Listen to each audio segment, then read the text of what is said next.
That's our attention getter. Okay. Okay. My name's Gary Thomason. This is my informative speech. Okay. Has anyone ever seen the television drama CSI? Yes. Throughout my college classes, I've developed some knowledge about the true process of criminal investigation procedures. And today I'd like to inform you about the evidence collection process, the examination of the evidence, and the time frame at which it is completed. We'll begin by looking at the collection process and how it compares to the television dramas.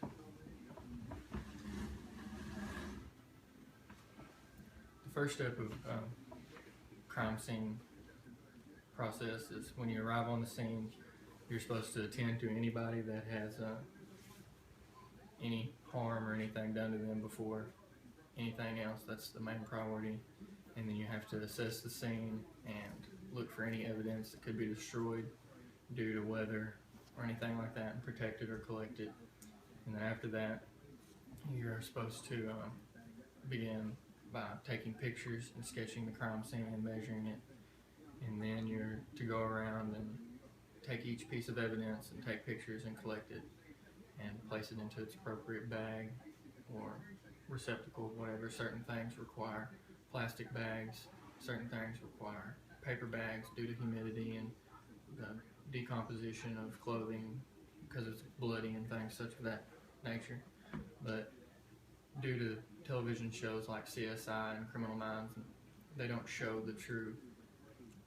all the technicalities of actual crime scene investigation techniques. They don't show the sketching and the measuring of the crime scene, every minute detail, such as when you would come in the door, you have to measure from the door frame to a certain point in the house and reference off and make a graph and a grid, and everything has to be able to be, you should be able to come back to the notes 20 years later and be able to reproduce that crime scene perfectly with no discrepancies in it, and they don't really show that in those television dramas.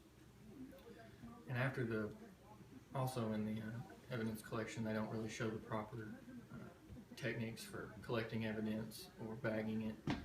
You know, they always just use plastic baggies, which you can't always do that because it holds in humidity.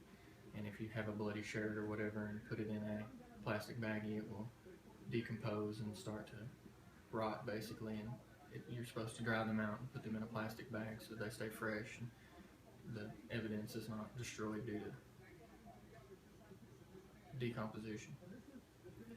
And after the collection process, you move on to the lab work, where all the evidence that has been collected is taken to a lab, which is usually not in the same department or facility as the detectives that gathered it. And they send it off to technicians to go through the DNA testing and fingerprinting and things like that. But on the television shows, they don't show that the evidence actually has to be sent off. You know, most of the time they just come straight back from the investigation and begin processing the evidence immediately, and it doesn't always happen like that. It's not the investigator's responsibility to process that evidence. It's actually lab technicians off in a different county, different jurisdiction of the state that do that. And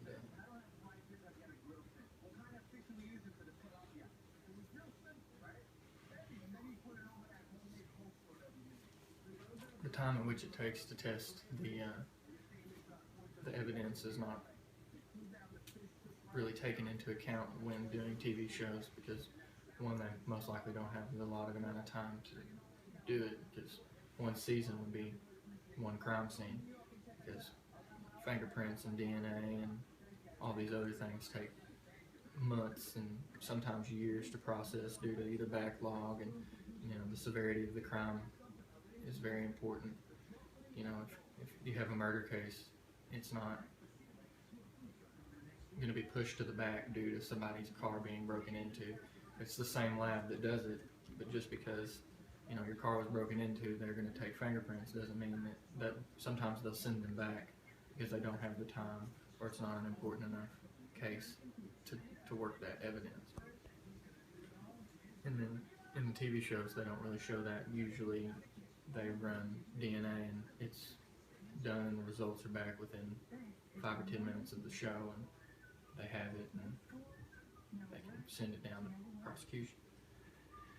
After they run the evidence through the labs and get all the testing done and everything, they'll send all that collected information to prosecution and defense attorneys to go over the evidence to build their case, and then they'll take that evidence, whatever, and they'll use it for, to win the case. But TV really doesn't show the difficulty of obtaining that evidence so that it can be used in cases. Most of your TV show cases are won by fingerprints or are won by DNA and fibers and things like that, but when it comes to real life, actually obtaining a fingerprint that matches somebody else's fingerprint in CODIS is not always easy. I mean, you don't always get a fingerprint that you can match, whether it be through the computer or a detective. So, one of my instructors actually was telling us about, he did a crime scene one time, and he didn't submit this fingerprint as evidence, but he put it on the table in front of the defense attorney and the suspect, and he actually admitted to the crime. They found a revolver and things on his person, but they didn't have any fingerprints. And when you go through the academy, you have to make your own fingerprint and have to have a good copy of it, just for practice of pulling fingerprints. And he just put that down there on the table, and they actually used that fingerprint whenever they were speaking to the suspect to have him admit his guilt, although that wasn't his fingerprint.